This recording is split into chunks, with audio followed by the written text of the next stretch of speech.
There was a couple different scenarios. It's something that obviously will be a point of emphasis. Excuse me. In the off season, but there's compounding variables. There was some crowd noise that had to do with mishearing some digits of the wristband. There was some issues within the huddle of communication and getting to the line of scrimmage. And there's the excuse that you don't use, but that is a real compounding variable. Is there was a multiple amount of different people in the huddle where communicate. When you're in a nice routine and you have maybe a group of offensive linemen that are being communicated to by the same person. When you have flux like that, it happens. It shouldn't happen as much as it did. And then the last one in particular had to do with whether it was officials or coaching.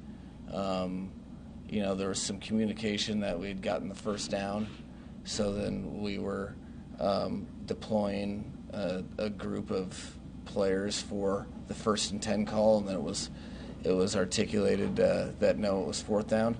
So that miscommunication, that's all the stuff that you do in this business, is you never stop finding the things that you can improve on, and it was a piece of the reason why we were unable to come out with a victory, but it definitely wasn't the only reason. There's a lot of people can find several things that they could do better, including myself, which we will do pressing forward. Were the plays coming from you any later than normal, or is it basically the same? It felt the timing of it, for the most part, when there wasn't extenuating circumstances, felt normal, but there were certainly some times where things were kind of going in different directions that I'm sure the plays got in a little later than I would that I would prefer, at least once or twice, but it's all kind of lumping together right now. Where did that information on that you thought was the first round? Like where did that come from? It was communicated to me through the upstairs, from the headset. I think I was standing by an official. I had just gotten convicted information that it was a 1st down, so I don't really know exactly who it was from. It was probably the first time all year that had happened. So, you try to do your best. As it was, I thought we had a 4th and 6 opportunity that we were unable to come up with as well. So, 4th and 1 most of the time is easier than 4th and 6, but at the same time, you just have to adjust to whatever variable is put out there, and I think we had a chance at the 4th and 6 as well. I know that you guys have a lot of faith in Skyler. You have a lot of trust in him. Late on the 3-point loss in the playoffs, just knowing that the starting quarterback wasn't there. How much of that is something that you think will be on your mind, or just kind of think what could have been? Yeah, honestly, I don't really think about it like that. Every team that I've ever been on that's successful, one of the mantras, and just I think people in general, is that if you just look at what you can have done better, I think that was the situation at hand. That was the hand that was dealt, and that was a part of the story that we were willing to completely.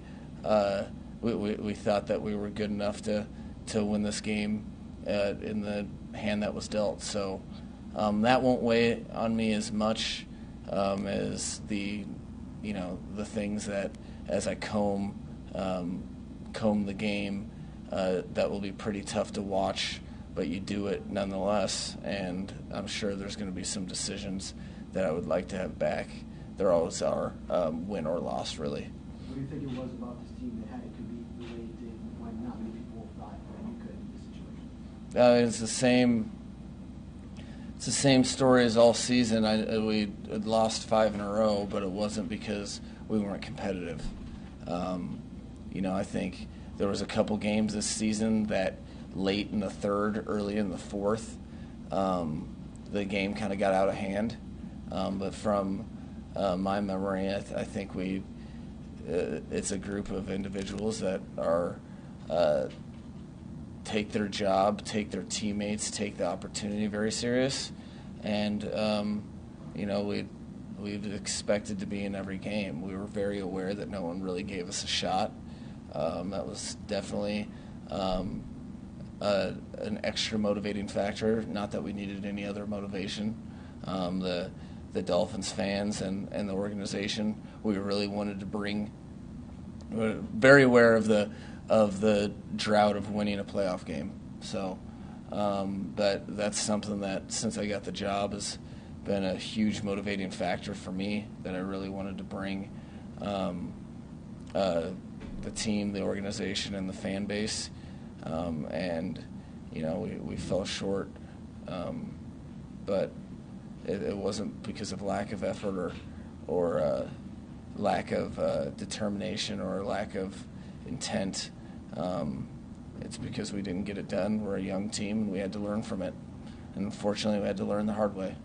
Mike, do you get any additional sense of pride? I know it's not always about you, but do you always get a sense of pride when you see your team battle back like that? It's now the third or fourth time you come back with double digit. Absolutely. That's the realness of coaching a team and the relationship with players, coaches, and just knowing what happens to most people when you invest a lot and you don't get the results you necessarily desire. Most people tap. This collection of individuals does not. Very, very proud of that. Heartbroken for the guys because they didn't want their season to end and did everything they could. But it's part of the sometimes hard learning lessons that are appropriate when you have high expectations, high dreams, high goals. This team, much like the 5-game losing streak, this team utilized it, which you have to do. You utilize hard things to make you better. And I was very proud of the way they fought, have always been. That's the standard that they've shown me. And, it's one of the reasons I wanted the team to progress so much because of things like that. And to follow up, is it validating at all, too? Just knowing, like, first season, you got a team that will rally behind you, won't quit on you? Yeah, I think as a coach, you definitely take it personal when guys, regardless if it's their intent or not, you find your expectation is for your job is to be able to motivate people to put forth their best effort. So if you don't get that, it's kind of a gut check to your whole what am I supposed to be doing out here in the first place? Shouldn't I be able to motivate these players to do what I know can lead to a team victory? So yeah, I would say that it is validating for myself, but I don't really look at everything or anything as just myself. I immediately, that's an extension of the rest of the coaching staff, and to let me know that we are going in the right direction, even if we want that direction to be now, and even if we sometimes it's these type of lessons that have to push you over the top when you have the opportunity to go all the way and you don't shortchange it at all. So that's what we'll try to do in the off season and get better from it for sure. Mike Armstead played with 4 injuries that we know of at least. What does that tell you about what you brought into this organization? No, he's we kind of had some insider trading in terms of, Frank Smith had been with him in New Orleans, and so we knew kind of the guy that we were investing in. And those are the type of people that if you're having the expectation to win football games, those are the type of people you have to invest in. And investing in them is literally the guys that you go out and pay. They have to have that mindset if you're expecting to try to win a championship as an organization. So I think he's just delivering on what was advertised, and it's one of the reasons we were here, even when he wasn't on the field, is everything we relied on from him as a captain, and he really, it was the youngest offensive line room that I've ever been around, by far, and he really helped them set the vision, because when you're trying to do stuff differently, you have to have a different standard with how you do things, and there has to be a level of strain that if you're trying to get better or be great that you haven't ever done before. Those type of things you can a lot of times beat people in the face with all sorts of coach speak and come up with the best ways to say stuff, but more often than not, you need players to deliver and push that message through to everyone. And he was one of those guys that really helped get us to a point where we expect to win and are disappointed when we don't. Mike, there was a report from ESPN today that Tua doesn't intend to play next year, and you intend to have him as your starting quarterback. Is that report accurate? And if so, can you explain your thinking behind it? Well, first and foremost, you guys know with Tua, it's worried about it on a day-to-day basis. How's he doing today, and just worried about his health. Now, with that being said, of course, you guys know how I feel about Tua, and that hasn't changed at all. And that I think we all see him as the leader of this team, and when it's appropriate for him to lead the team, and we'll jump on that opportunity. He's a great player with only improvement in front of him as well. We're talking about a 24-year-old quarterback that, I think when I signed up for this job, I spent 6 months trying to convince people that he was good. So the fact that people are, the fact that Las Vegas saw it as a 4-point swing when I announced that he was, means that he's yes, this is a challenging time for him. Yes, his health is of primary importance, but I'd be a fool to not embrace him when he's healthy and ready to go, and we'll all be excited for that. You may need some time to reflect on it, but how would you assess how you handled your first head coaching season? I'll definitely need some time to reflect on it for sure. This was, but you talk about working your whole life for in one direction for a singular goal. It feels, this place feels right. I feel very fortunate, and I feel very bound and determined to always improve. I think there's always good and there's always bad. I think the second that you start thinking that you're problemless or that you've figured it out is when stuff passes you by. So I know one thing without question. I know that I did the very best that I could for all the people involved, which is extremely important to me. So I'm proud of that, and I know there'll be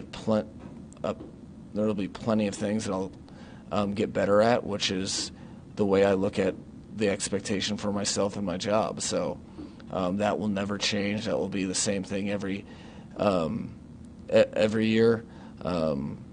But my primary concern is that I do everything possible to try to put people in positions for success, because that's what this role can offer. And I think I'm happy with that, and not happy with today's result, which